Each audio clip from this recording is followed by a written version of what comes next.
bonjour à tous. Merci d'accueillir, s'il vous plaît, l'équipe de La Belle et la Bête, en commençant par le compositeur Alan Menken, le réalisateur Condon, Dan Stevens, La Bête, Emma Watson, Belle, Julie Dan, Luke Evans, Gaston, Josh et Alexis, Loizon, Sébastien. All right, make sure everyone has their right name. There we go. We're missing some. There he is. Alexis, I see you. Hello.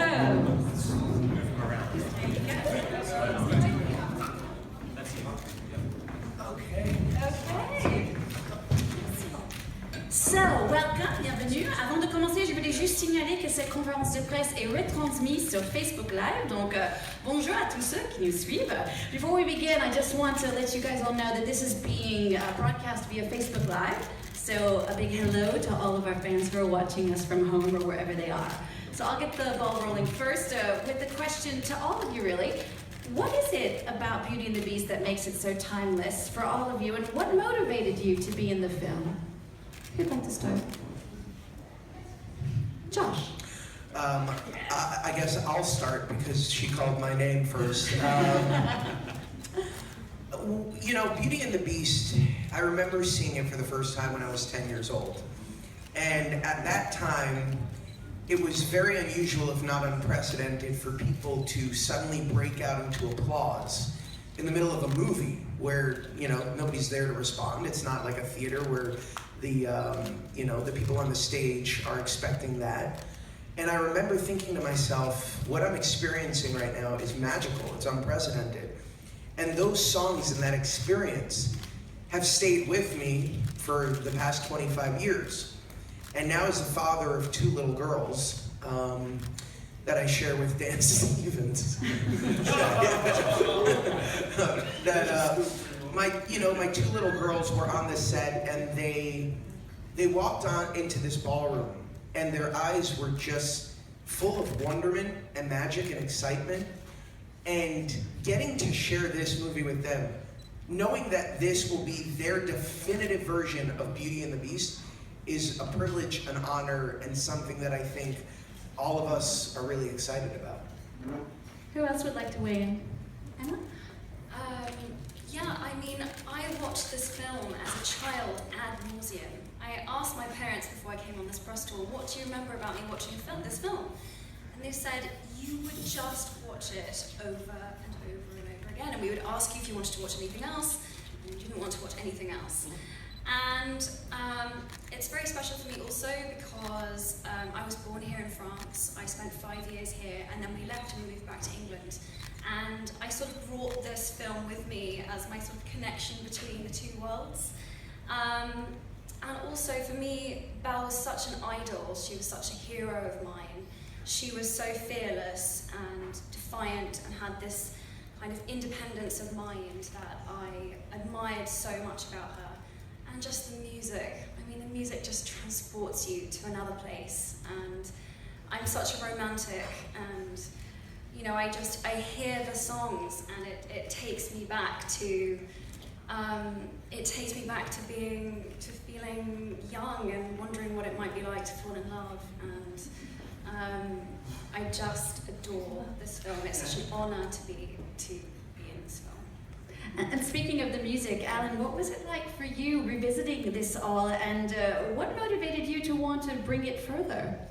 Well, it was actually the Disney company wanted to bring it further, and my thought was, okay, what else can we do to add to it? And it was when Bill came aboard that we began to have a discussion about what we might add, and it got really exciting because we were able to add so much texture and so much backstory that we hadn't had before. And you know, for me, it's just I've just been watching what's happened with Beauty and the Beast over all these years, and it's hard to fathom. So I just try to keep my head down and be all about process and just let whatever happens. And I've been amazed by what's happened over the years, and it's a blessing. Bill, tell us a bit about casting the ensemble for the French Village. I believe there's a story behind that. Well, there is, and he's sitting right at the end there, Alexis. You know, first of all, when we cast the ensemble, it took us about a month, and we had the cream of the crop of mostly West End talent. But people would come in, and we'd ask them to create a history for themselves and tell us what their career, their profession was in the village, and then get them into groups, and we wintered it down. But what was thrilling for me is I came here in early pre-production and saw the production of Beauty and the Beast at the Mogador, and that's where I met Alexis. And he, along with a few other people, were the true French people in our ensemble, but he was so spectacular in that production, and I was thrilled when he agreed to play a part in our movie. Well, I guess that's my question for Alexis. I mean, what must it have felt like when you heard that they wanted you to be part of this movie? Pour vous, Alexis, ça vous faisiez quoi quand on vous a dit vous allez faire partir de ces grands films? Eh bien, dans un premier temps, j'étais extrêmement intimidé parce que c'est la première fois que je me retrouvais sur un tel plateau, sur une telle production.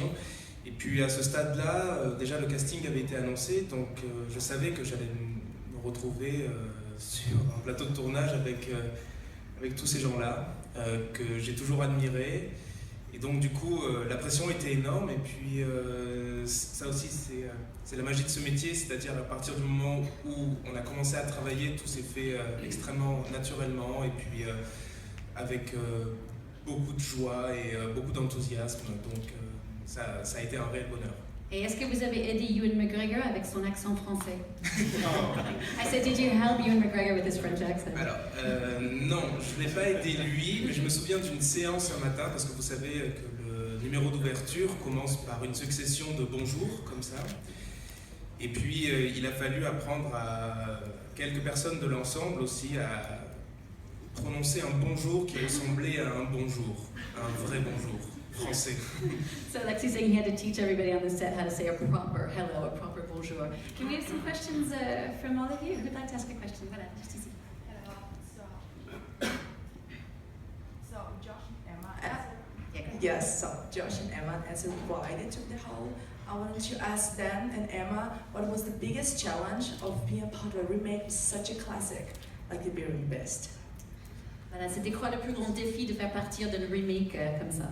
I suppose one of the big challenges we both faced together very much was the iconic waltz at the heart of the story. And we were thrown into a kind of musical boot camp very early on, and much of our early interaction was on the dance floor, learning the steps. First of all, for me, on the ground, and then 10 inches off the ground on stilts. And it was a question of quite literally holding each other's hands through a very daunting process, but it was incredibly rewarding, and the whole nature of the waltz is such that you're very reliant on each other whirling around, and it does produce this incredible feeling when you get it right. And we recommend it for all co-stars, actually. There you go. As a bonding method.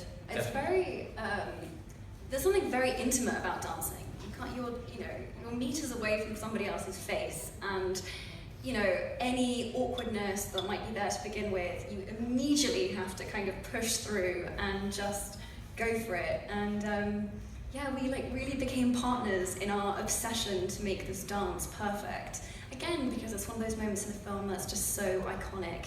And we also really knew that, a film is 2.5 hours, and you need to tell the story of what might happen when two people fall in love over a matter of months. And we knew we had this dance, and this dance was how we were going to show the audience what it felt like to fall in love, how this kind of timid beast/prince kind of finds his feet with her. And Belle reminds him of how much he loves to dance. She reconnects him with the better parts of his nature, really, and that's a huge part of the story, really, is reminding himself of these good things. And yes, thankfully I didn't break any of Emma's toes.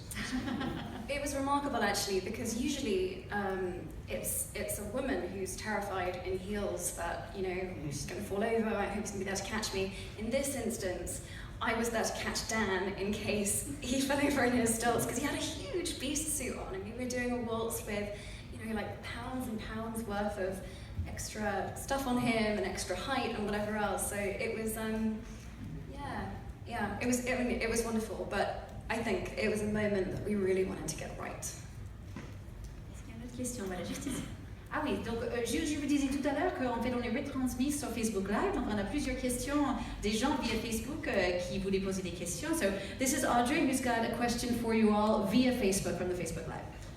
Donc une question de Mathilde qui demande un peu à tout le monde, et je pense que le pendant peut aller pour Bill Condon, qui est de savoir s'il y avait une scène qui était plus challenging à tourner qu'une autre.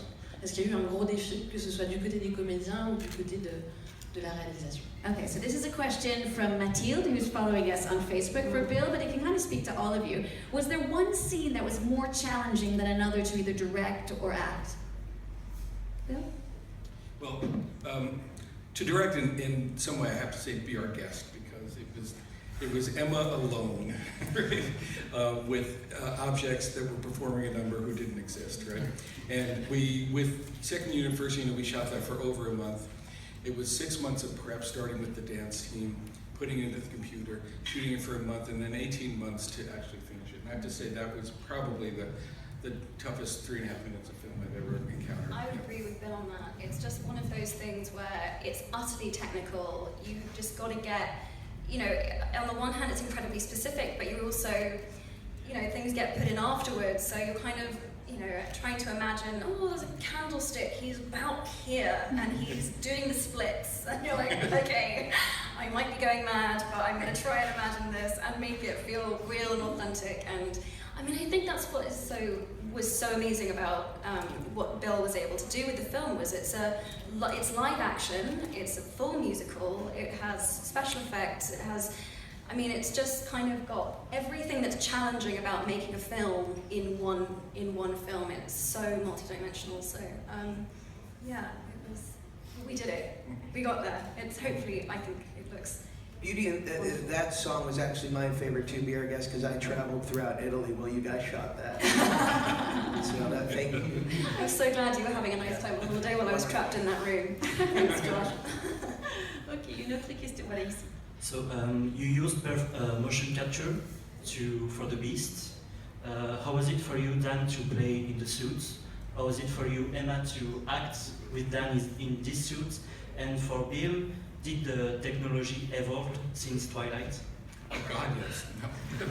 Donc juste pour rappeler les questions, donc pour Dan, en fait, est-ce que c'était difficile de jouer justement avec tous ces motion capture sur lui? Pour Emma, c'était difficile de jouer avec un partenaire, et pour Bill, est-ce que ça a bien évolué depuis l'époque de Twilight, tous les effets spéciaux? Dan? So it was actually a combination of technologies. It was motion capture for the suit, the physical capture, which I was puppeteering on the set.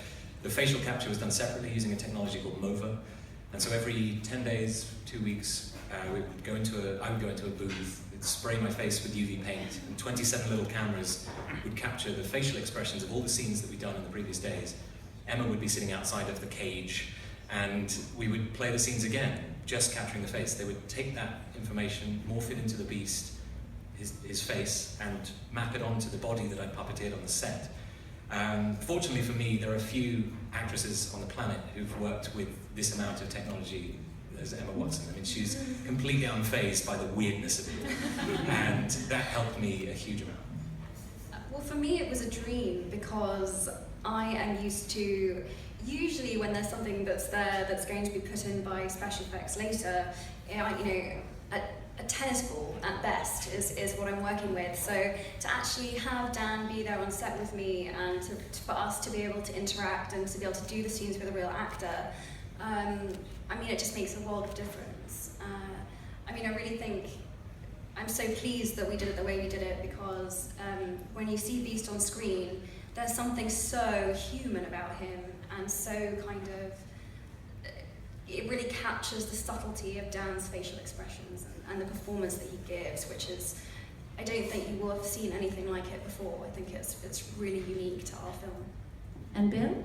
Yes, I mean, there's another part to it, which is that we did build a beast before we started. So there was an actual physical thing that we all got to look at and Emma got to play with and knew exactly, and we got to light. So it started in reality. And yes, to your point about, this was one of the scariest challenges jumping into this movie, that we had somebody who was at the emotional center of the movie, who was the romantic hero of the movie, who was going to be a CG character, you know?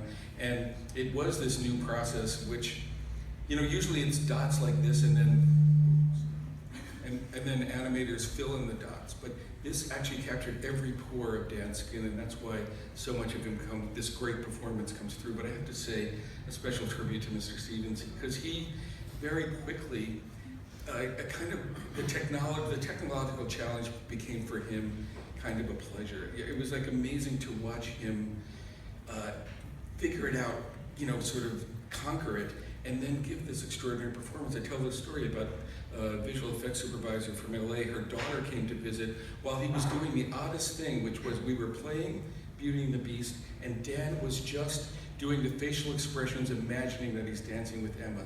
We finished a take.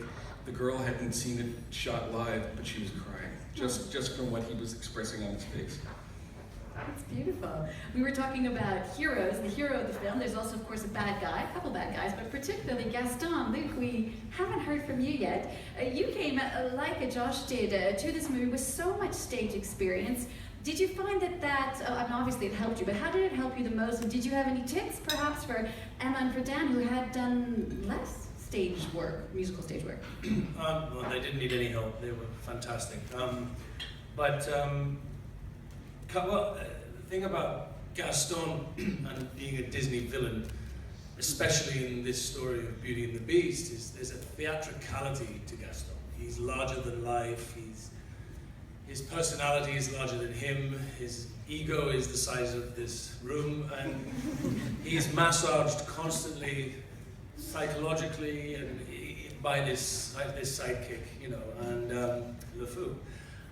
So I think both of us relished the chance to bring a theatrical performance to screen, which is very rare. You're always told on screen to bring it down, rein it in, lower the voice, you're not playing to the gods. And I think Bill was quite happy for us to go with it, and it never seemed to be too much. And that probably will never happen to me ever again on screen, but this was one where I could totally enjoy it and be as large as the character's ego was.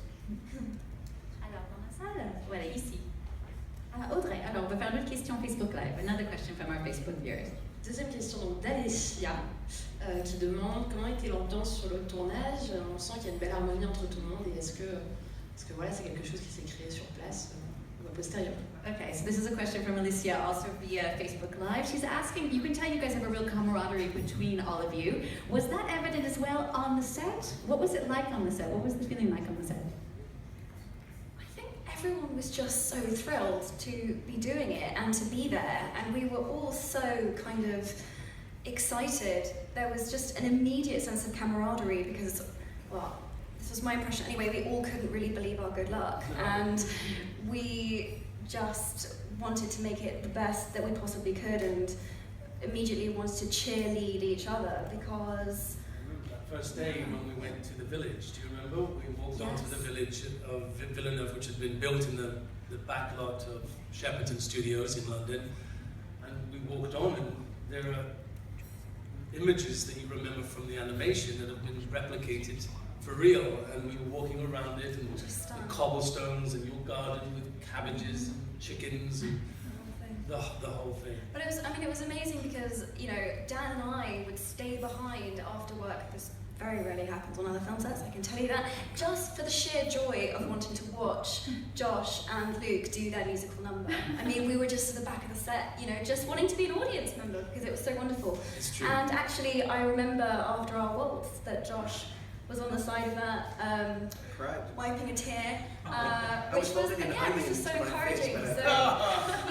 We, I think, all nervous to do it right, but very supportive of each other in the process. There was also that sort of defining moment at the table read, the very first table read that we did. Usually a table read is a very technical process. It's, an opportunity to hear it out loud for the first time.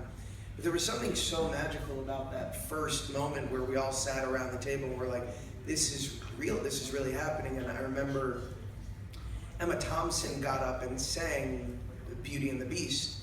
And everybody in the room got goosebumps. And, obviously we're all excited because we grew up with this. But I remember Sir Ian McKellen writing this very lengthy Facebook post. And to see somebody of that nature who's sort of been there and done it and has, pretty much conquered every medium that he's tackled, for him to be so excited and so, the sheer joy that he had to be a part of this project, I think we all felt that. I think we all just felt immediately that Bill was going to lead us on a very special journey. And it's true, every day that I could watch these guys recreate or create those bits of my childhood and bring them to life, especially the ballroom dance. I remember everybody in the room just sobbed, not because it was sad that Dan could barely stand up on those stilts, but because we were all taken back to that moment as kids where we watched on a big screen this Beauty and a Beast fall in love with each other. D'autres questions? Voilà. Alors, j'aurais aimé savoir, comment avez-vous réussi à insuffler de la nouveauté, donc à vos personnages pour le cast et au film, au réalisateur, en donnant donc un nouveau souffle à ce classique Disney pour la nouvelle génération, mais tout en essayant de garder une part de nostalgie pour l'ancienne génération. Et merci. So the question is what did you do? Talk about the challenge and what you concretely did to bring a new breath of fresh air, if you like, to this classic and yet remain respectful to the original at the same time. I think it was creating, for me anyway, I was fascinated to create understand more of who Belle was, to understand more of her past before we saw her in the animation. What was her childhood like? Who was her mother? What did she like to do? And not just that, but for me, I was also really hungry for there to be more of these moments of intimacy between Beast and Belle. I really wanted to understand where the moments were, where they were connecting, and how they fell in love. And Dan and I had an amazing time kind of figuring out additional dialogue to give them a sense of repartee. They both have very quick minds, and so it was really fun, and they really meet each other toe to toe. That was one of my favorite parts about what is first a friendship and then becomes a romance, is that Beast would bang on the door and Belle would bang back as hard, and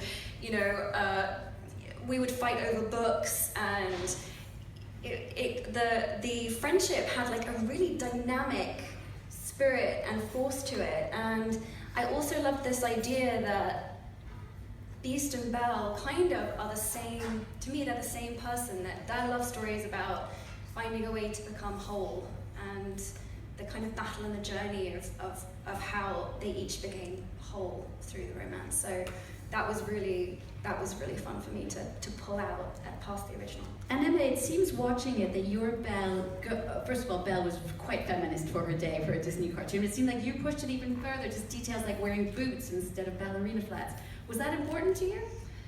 It was really important to me, not just because I wanted to, push a feminist angle or anything like that, but because I just really wanted Belle to have authenticity. I really wanted Belle to have integrity. I really wanted you to believe that she was a real woman in a real world, because that's what makes fantasy work for me, is that when all of the other elements, other than the magic, are completely believable, so that the audience only has to suspend their disbelief for that one moment. And the rest, you have to believe, you have to buy everything. So if Belle is going to ride a horse, she's not going to do it in ballet shoes. It's just not going to, if Belle is going to be an inventor, she needs a tool belt. If she loves books, she needs a way to carry them. And everything about the way I tried to create her was to make her human and to give her humanity and to make her as three-dimensional as I possibly could. And as I say, to find those moments where, how can I push this forward? Where are the moments where I can make her as modern and hopefully a progressive voice for young women and girls as I possibly can? And I fought really hard, so I hope that young women, in 2017 are able to identify with her in the same way that they were as when she came out in 1990, and she was considered to be you know, the first real feminist Disney princess. So, yeah. Alan, what about for you in regards to the music? Again, 25 years after, giving a breath of fresh air to songs that are already so iconic. Talk us through a bit. Were you intimidated by that at all? Scared? By reinventing? Well, you know, I liken what I do as a composer, or what anyone does as a writer of musicals, to being like an architect. You know, like we build a house other people are going to live in, and I don't want to tell them how to live in it, but I want to create a space that gives them room to live in it. And I've gotten to sort of build this house 3 times. First as an animated musical, then as a Broadway musical, which is a different form, and now as a live action musical. And you know, I know the bones are really good and really work, and so it's a matter of finding, well, what rooms can we add? What can the structure bear? And in the 3 songs we added, we really went for emotional texture, for emotional context. We already had our extravaganza numbers. So we have the moment when Maurice is Maurice now is an inventor, but he's an inventor who makes music boxes. So there's a music box theme that runs through the musical, and it reflects through in a thread that Belle carries later. And then there's a moment when there's a lullaby when all the objects and Beast and Belle are basically turning in for the night, but they're remembering what it was like before the spell. Again, it gives real emotional context. And then I think one of the biggest contributions was a new song for the Beast, when he lets go of Belle, and when he realizes what love is, and he's going up the turret of the castle as he watches her go into the distance. And I think what I've noticed that is great is that I still see Beauty and the Beast. It's the Beauty and the Beast we originally envisioned, but it just keeps growing and growing I think in a really organic way. And I can only, for me, I'm just happy to be a part of the team that's done this. Bill is really the one, I think, who envisioned how this was going to grow, and it was absolutely great collaborating with him on making that happen. Another question here from the house? Voilà, juste ici. Je sais pas si on m'entend. Oui. Oui. Bonjour, je voulais tout simplement demander à l'équipe qu'ils me décrivent les émotions qu'on ressent la première fois qu'on voit le film terminé, avec les trucages, l'éditing, etc. Et je voulais aussi savoir quel rapport ils ont au film de Jean Cocteau. So he would like you to describe your emotions the first time you saw the film completely finished. That's the first part of the question. The second is, how can you compare this film to the film by Jean Cocteau? Maybe Bill, you want to start with that one first, and then we'll talk about the emotions? Sure. I mean, it's one of my favorite movies, and it's a movie I knew before, obviously. I'd even seen your movie, and so I don't think you can compare it. It is, we know, its own thing, and it's a thing of great beauty.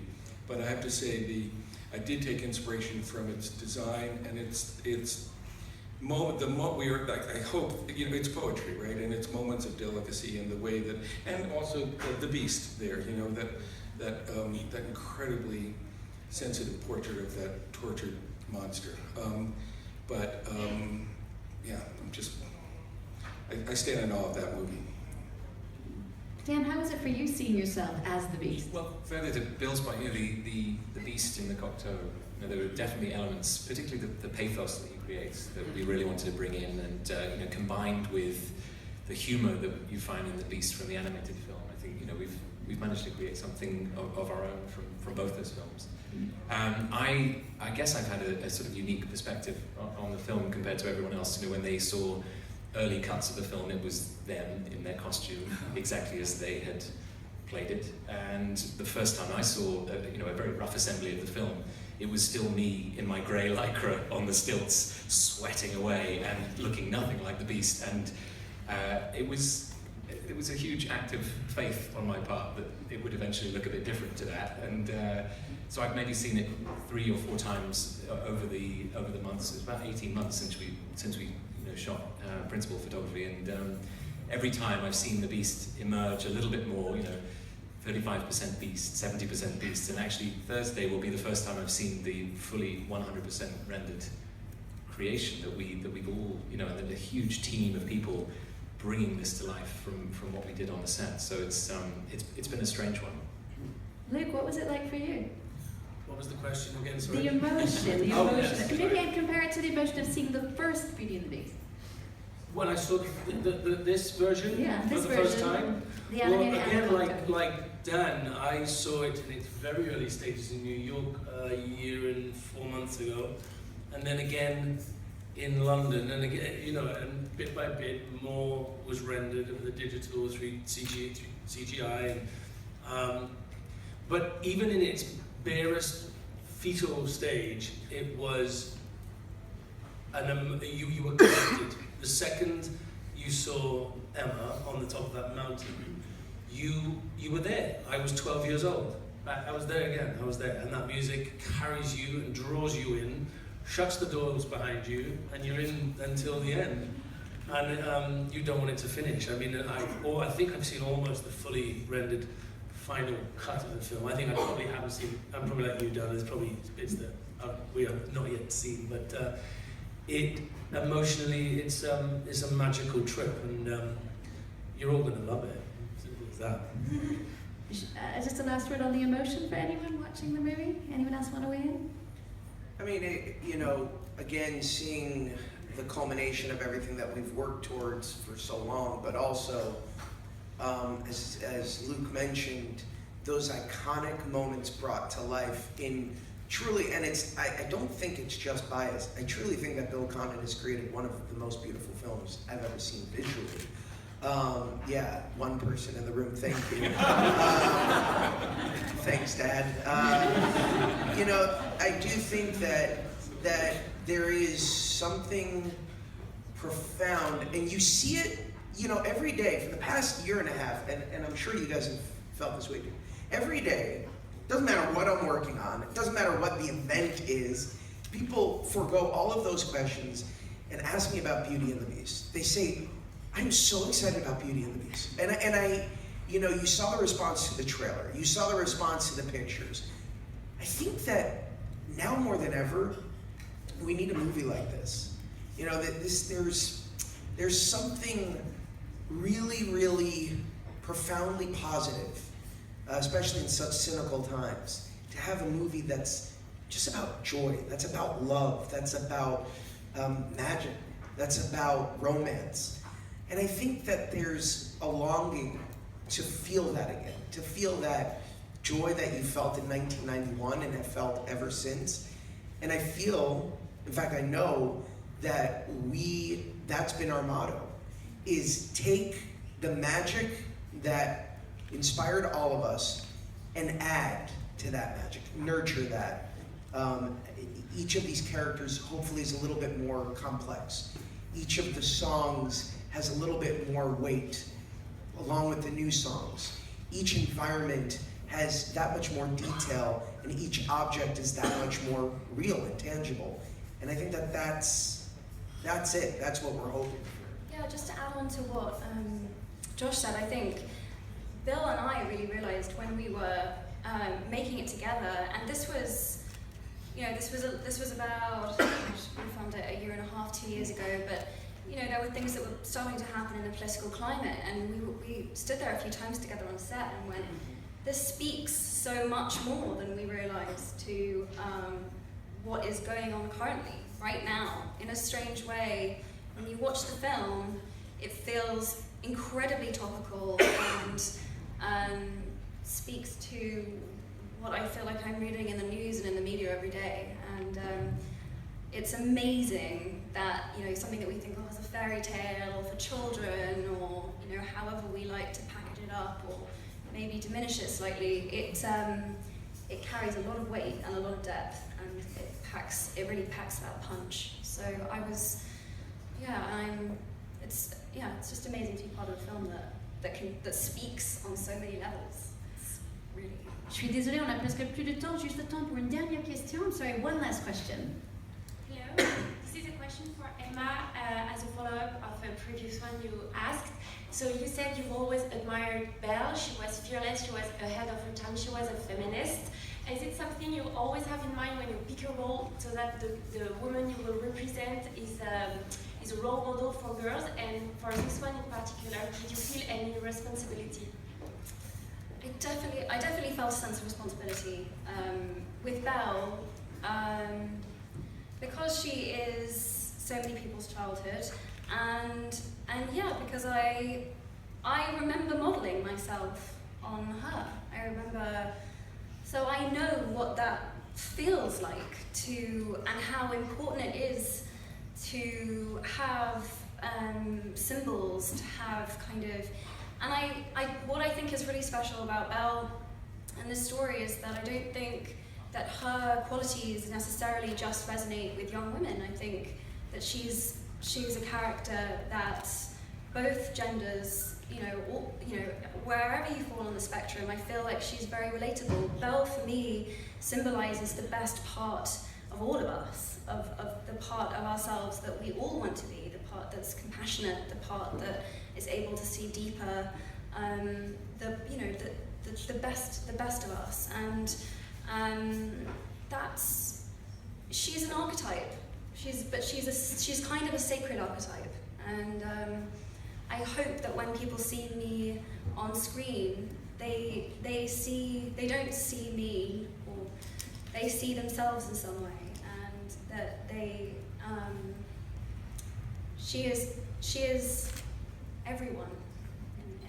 That if I've done my job well, that's what she'll be. She's a symbol.